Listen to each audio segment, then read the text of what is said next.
நிறைய பேருக்கு வந்து ஸ்லீப் வராமல் தூக்கம் வராமல் நிறைய பேர் அவஸ்தைப்படுறவங்க இருக்காங்க. ஸோ இவங்களுக்கு வந்து நம்மளுக்கு வந்து கடைபிடிக்கிறது என்னென்னா சம்டைம்ஸ் ஸ்லீப்பிங் பில்ஸ் கூட எடுத்துக்கிறாங்க. இந்த மாதிரி ஸ்லீப்பிங் பில்ஸ் எடுக்கிறது நல்லதா இல்லையா அப்படின்றது தான் நிறைய பேர் கேட்குறவுடைய டவுட்டு. ஸ்லீப்பிங் பில்ஸ் டாக்டரோட ரெக்கமெண்டேஷனோடு எடுத்துக்கலாம். ஆனால் ஒரு ஷார்ட் டியூரேஷன் ஆஃப் டைம் கொடுப்பாங்க. அதுக்கப்புறம் வந்து நம்ம இந்த ஸ்லீப் ஹைஜீனை நம்ம எடுத்துகிட்டு வரணும்.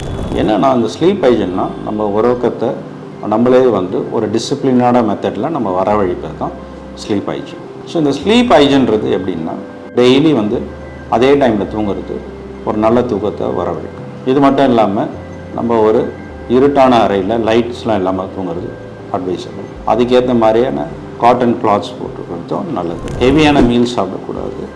ஹெவியான எக்ஸசைஸ் பண்ணிவிட்டு தூக்கத்துக்கெல்லாம் போகக்கூடாது. ஜீரணமாகிற மாதிரி ஃபுட்ஸை எடுத்துக்கணும். அளவு கம்மியாகவும் எடுத்துக்கிறது, ரொம்ப மசாலா ஐட்டம்லாம் இல்லாமல் இருக்கிறது தான் ஸ்லீப் ஹைஜீன்னு. அது நல்ல தூக்கத்தை கொடுக்கும், ஆரோக்கியமாகவும் வாழலாம்.